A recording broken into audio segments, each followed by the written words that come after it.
Jaga ruh ini jangan sampai mati.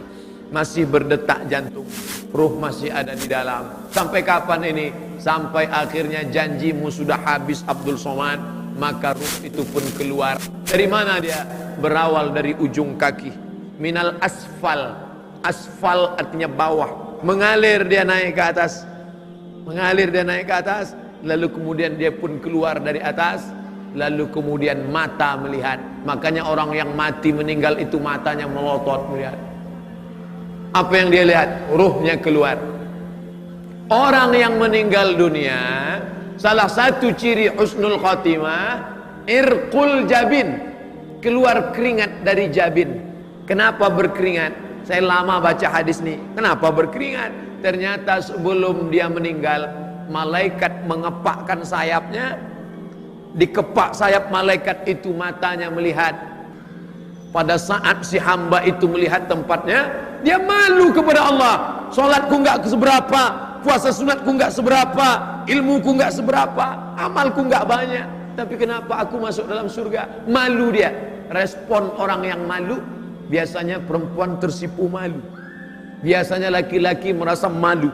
Kalau dia dipermalukan, merah telinganya, naik darahnya, atau bisa jadi keringat dingin. Tapi mayat yang akan meninggal dunia, jasad yang akan ditinggalkan ruh, ungkapan malunya berkeringat atas keningnya.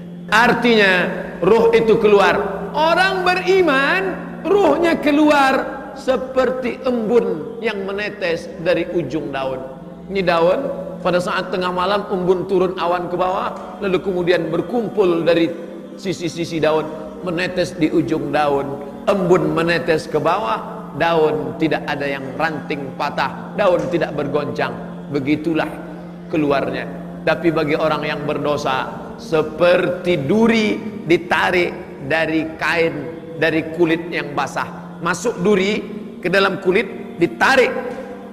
Ketika ditarik dia, mata kail yang ada dua, mata kail atau anak panah yang masuk ke kulit, lalu ditarik dengan kuat sampai dagingnya terikut. Begitulah rasanya kematian. Ada yang mengatakan kematian itu seperti tebasan pedang di tempat yang sama beratus kali. Ada yang mengatakan kematian itu seperti mata kail pancing ditarik dari kulit yang basah. Ada yang mengatakan kematian seperti kambing yang dikuliti hidup-hidup. Semua menceritakan itu kepada Nabi Muhammad sallallahu alaihi wasallam. Makanya selalu kita berdoa, Allahumma hawwin alaina fi sakaratil maut.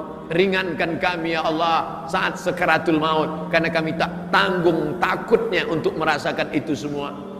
Orang Islam disuruh berbuatlah. Selesai sholat keluar dari masjid, wa qul i'malu, berbuatlah, fasayarallahu amalakum.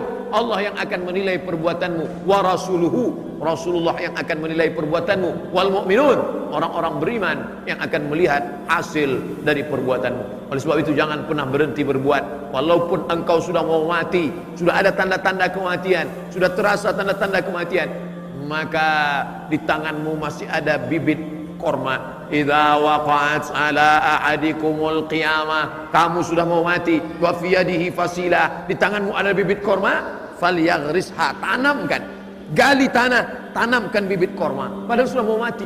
Untuk apa nanam bibit korma sudah mau mati?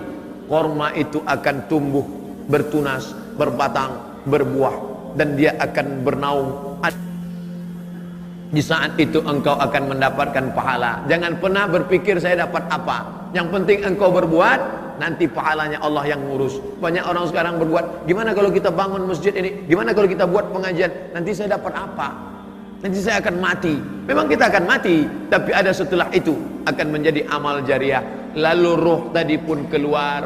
Ketika dia keluar, ruh yang baik disambut oleh malaikat dengan kain kafan yang terbuat dari cahaya. Kalau mau mencari tentang perjalanan roh ini, buka kitab Musnad Ahmad bin Hanbal, diriwayatkan oleh Imam Ahmad bin Hanbal dalam kitabnya Al-Musnad. Disambut malaikat dengan meletakkan kain kafan dari cahaya, lalu roh itu pun ada, dibawalah ke pintu langit.